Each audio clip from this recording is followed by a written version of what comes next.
out. Okay, who do you need to call out today and for what? You can let us know here, 877-979-WRMF, 877-979-9763.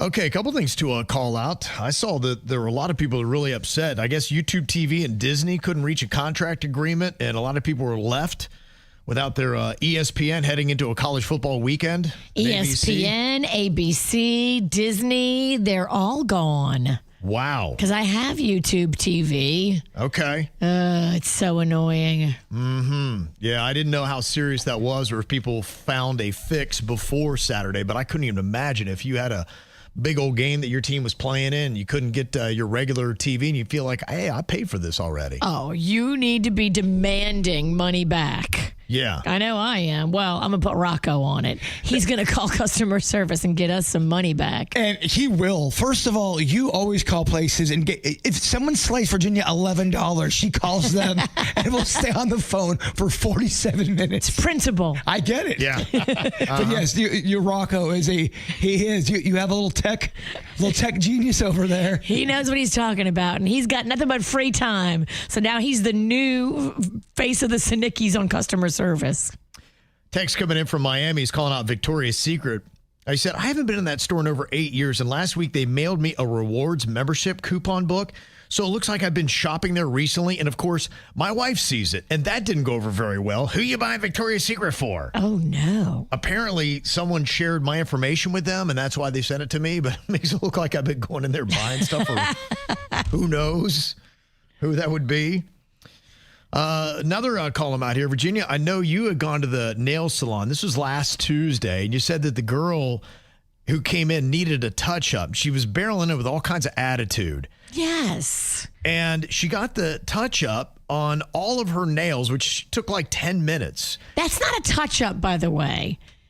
Like, if you come in and you say you need all the nails, like, redone in any way because there's anything wrong with all of them, like, that's not a touch-up. You should schedule an appointment for that. Okay. So, a touch-up is just what? Like a little... Like, you messed up one nail and the polish is scuffed, or you broke the nail and you just need her to file it and redo it. Like, one nail. But she wanted every nail redone.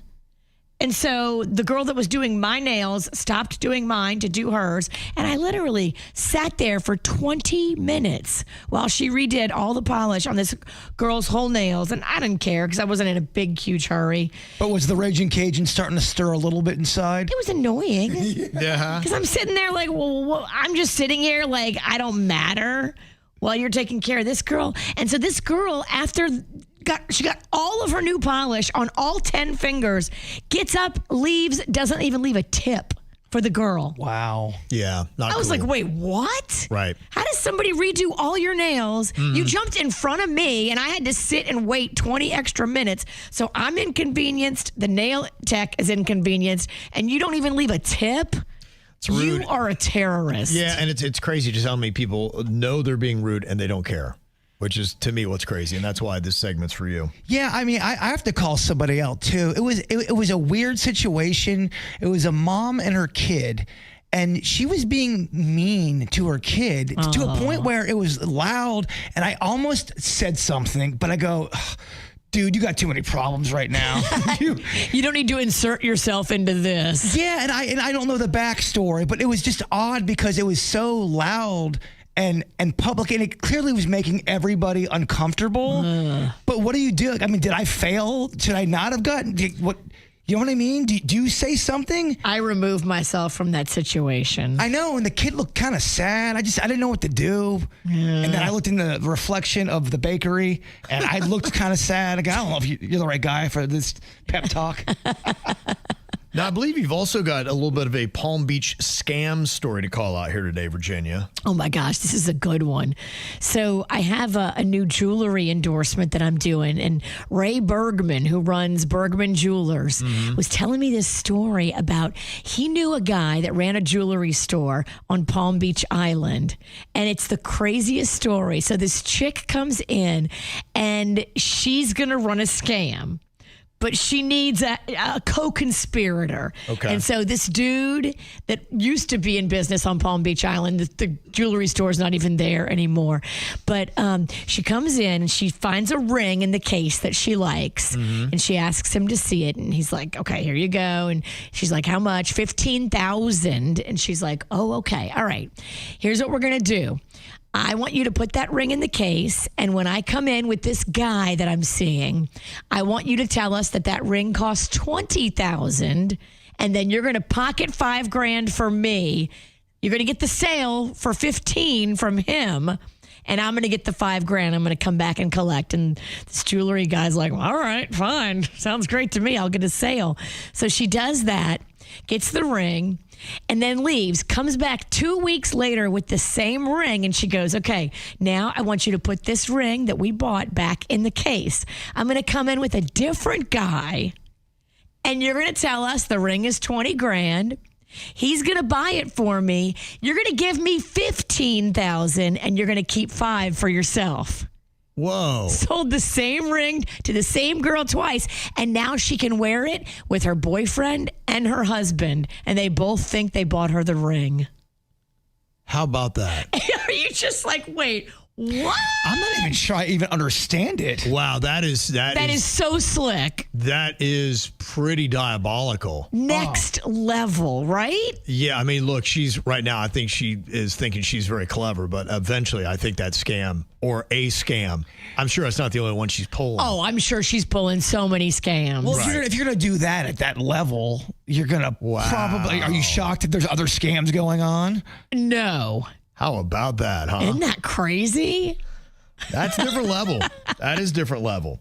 Now, this isn't as bougie as that scam, but Jaybird, you were saying that you have heard from good word that basically most fast food places are giving you pre-made food. Yeah, I mean, I know that doesn't sound like a shock to some people, but I thought there were at least cooking stuff there at times. Now, I don't know if this person is telling the truth or not, but they said they have a long history and a career in the fast food world where they've owned franchises. They've done that. And they said, dude, everything these days is prepackaged. And I go, everything?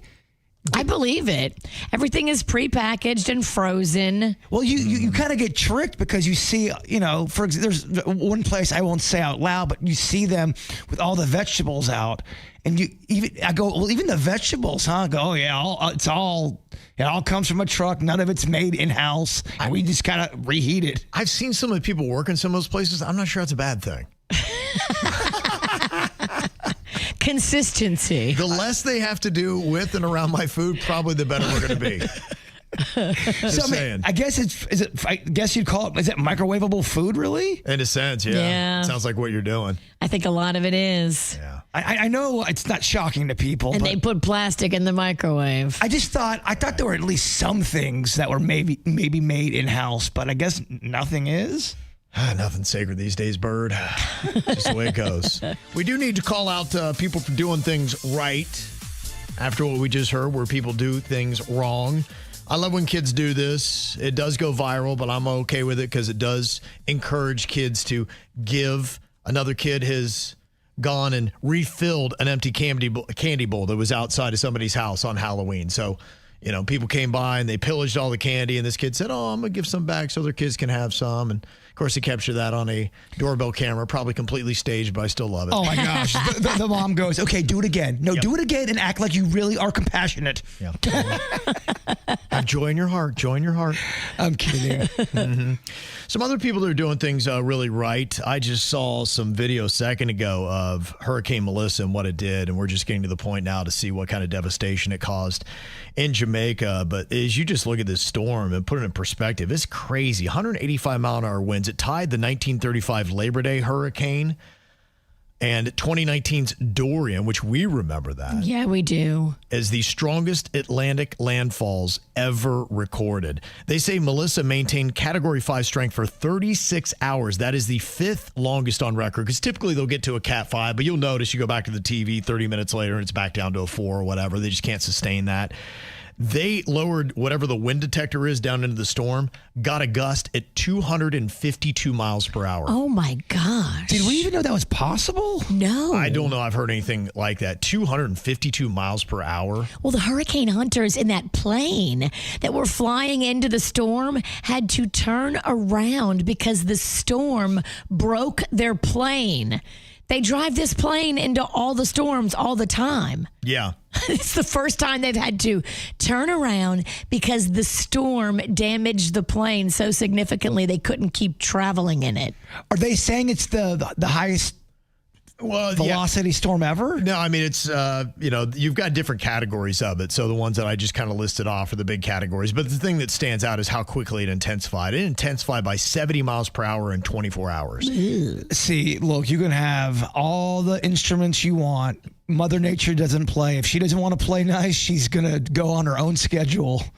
Meteorologists are calling it the near perfect hurricane. Powerful, sustained, nearly unaffected by terrain or cooling waters. So just what it did. It was kind of an anomaly, but don't you hear that about every time we get a hurricane now? Yeah, you do. Mm-hmm. But Sean Paul, you know him.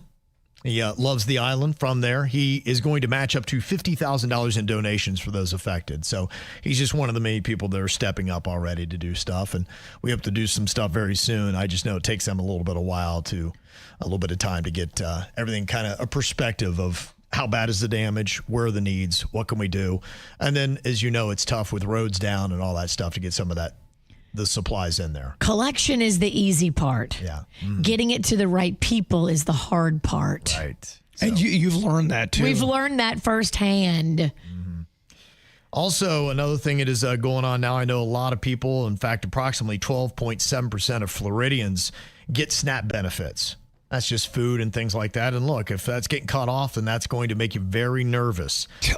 Yes. Yeah. Yeah. And so there are some people that are stepping up and doing some great stuff. Like Rodney Mayo at the Subculture Coffee Group. They're going to be offering one free meal a day for SNAP recipients. Aww. And they've got restaurants all over South Florida like Howley's and Hullabaloo and Shanghai and Tris and El Segundo. I've actually done a video of that place. It's great. Dada, Last Weekend, Miami. Subculture Coffee, too. All the way from 9 a.m. to 7 p.m. They're going to be offering up some stuff. So their hours are a little bit bigger. The other places you need to go check because it's maybe 3 to 5 p.m. today. Like at Howley's, they're offering up. I love it, though. That's beautiful. Yeah, and Rodney said he doesn't know how many people are going to show up. He said we could have 50. We could have a line out the door. So. Oh, and Howley's is fantastic. It is, yeah. I mean, my dad talks about going to Howley's back in the day in the 70s. I mean, that place has been... It's iconic. Down here it is. Yeah. So we're hoping that these SNAP benefits are returned by midweek. The Treasury Secretary thinks that could be the case, but at least for now, some people are stepping up to make sure that people are not going to be going hungry. Post Malone is just one of those people. I know I call him out a lot, but he's just always doing good stuff. He was just chilling in a bar. He was watching his Cowboys play the Broncos, and people came over and they say hello, and he takes photos with them. And not only picked up his own bill, he picked up the tabs for 2 other tables, and then he tipped $1,000 on that. Wow. So, I mean, he dropped some cash. Yeah, he gave I was on a $533 tab, so it's a 200% tip. So, you know, they just love when you see Post Malone in your restaurant, you know everybody's going to be eating. It's amazing. Got a call out here. Text came in, says, I like to call out Denny's young man. He videoed him trick-or-treating, and Lachlan picked up a little girl's candy that fell on the ground and put it in her basket. I so saw adorable. That was the cutest thing. He is the sweetest kid. You just want to he's just so adorable. Kathy and Stuart said that's great because obviously he's being taught right to do things the right way. Oh, my gosh. They're great parents. Sweet baby. Yep. And a couple other call-em-outs. Cassie, listener for 10 years, first time ever watching a KVJ horror movie, and she watched this year's movie Chat Room. She said, it's so good, now I got to watch all the other ones. I have fun. I love it. Thank you. Yeah. Thank you for the kind words. Yes, so there you go. Also, Bob, a big old shout-out to Virginia's cleavage on Friday in her witch costume. He's very thankful for that. I know there was about 3 times during the show that I accidentally looked at your boob, but it was looking at me first. It wasn't accidental. I'm sorry. You know, my tatas be tasty. Well, how do you know how to hate? I'm like, I just don't even say anything. It should feel a little bit like looking at your sister's boobs. Yeah, yeah.